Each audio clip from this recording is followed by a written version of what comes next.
and welcome to Caleb's Trains. Today's video, we're going to have a quick little update, run session, and we got a project that we're going to be doing. And we're going to go over it, show everybody what we're up to. And hopefully this project comes out as good as in my mind it is. So we'll see. It's going to put our modeling skills to the test a little bit here, but I think we can pull it off. So we're really looking forward to showing everybody our new project here, our new addition to the layout. So we'll do that, and like I said, Caleb's got a run session planned for you as well. And I'm just gonna hope everyone's doing well. And we've been real busy. We're 3 weeks away from our first tournament, well, his first tournament in baseball. So we've been focusing a lot on that, getting prepared for the upcoming season here. So yeah, but we had a little break in the action. Weather's not been so great, so we got a free day here. We wanted to get down in the train room, and that's what we're doing. There's nothing else really going on.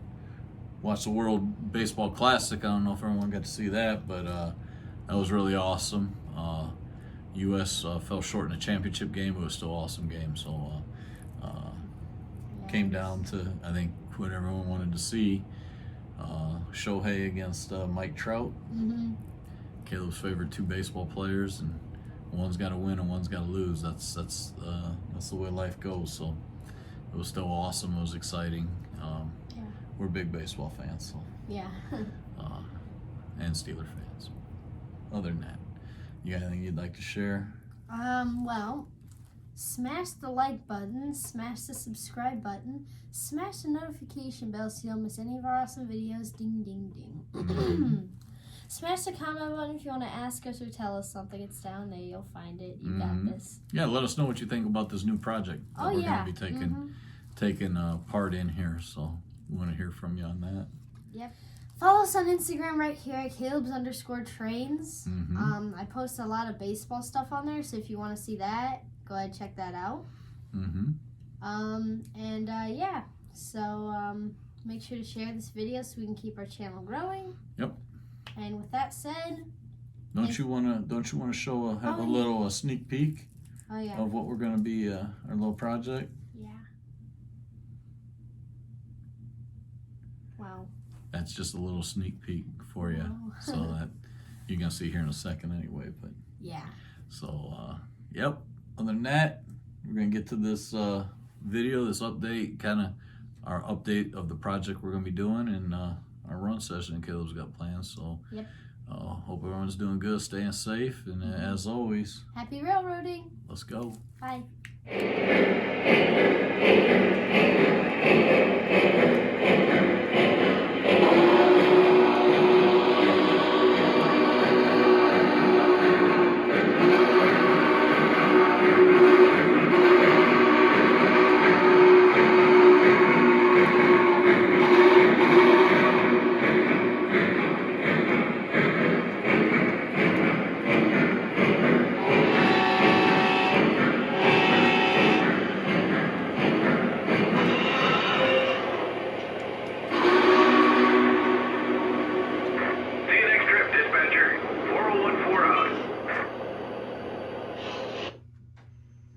So there you have it.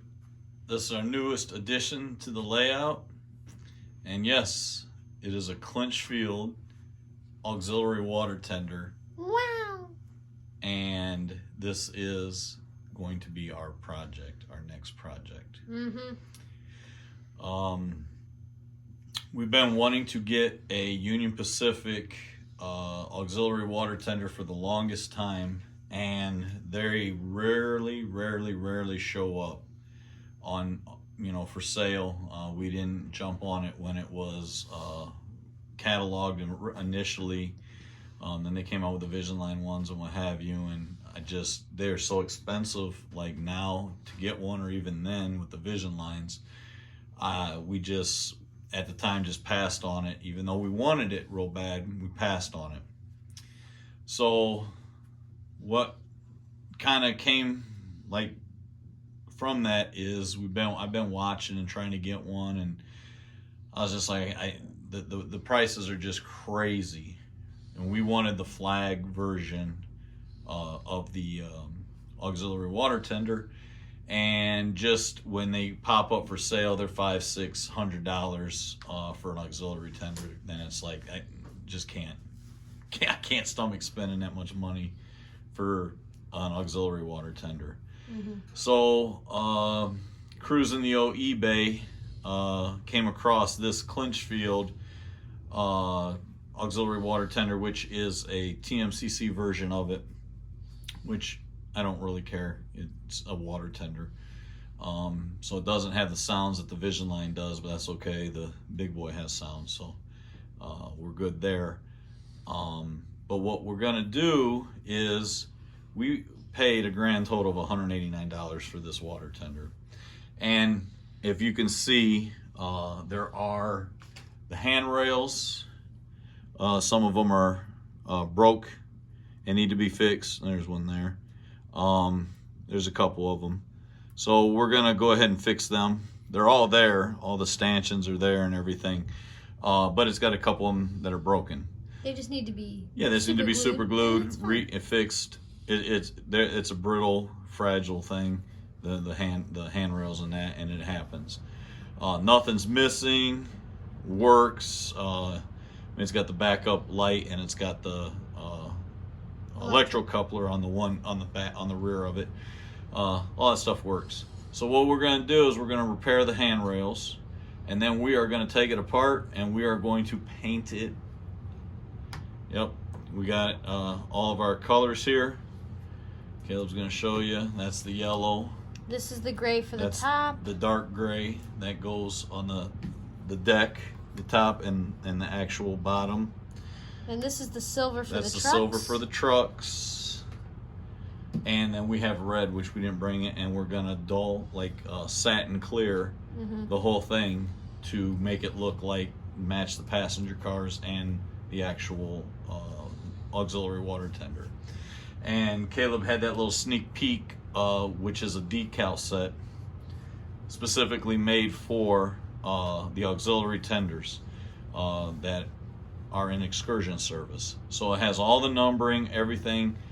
My plan and my hope is that we knock this out of the ballpark and it looks just like the Lionel ones, and we'll be good to go. I think it's going to turn out just fine.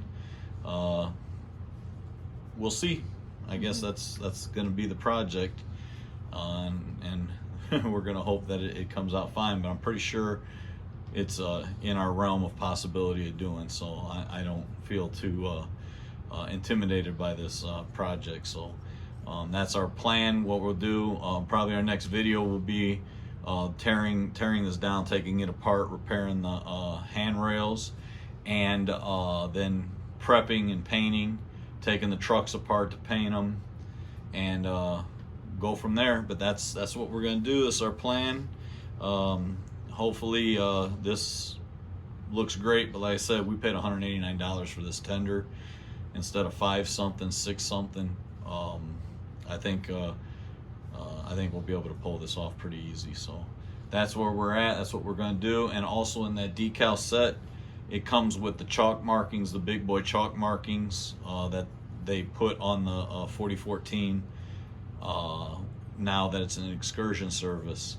And we're contemplating putting it on the smoke box door on ours.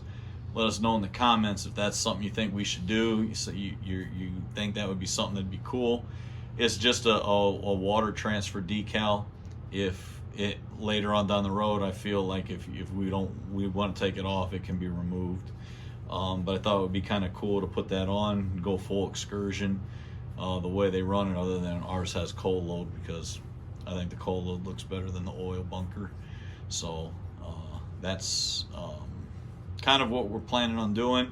Definitely going the whole route with the auxiliary tender and transforming it into the UP auxiliary tender. And let us know what you think about doing the chalk markings on the boiler front. we're kind of leaning towards that. We want to hear what you guys think about it. So that's our plan. That's our update. This is what we're going to be doing, and that's our project. So stick around, and the next video we put out, we'll be diving into transforming that Clinchfield into a Union Pacific auxiliary tender. So now Caleb's going to do his run session. Let's go.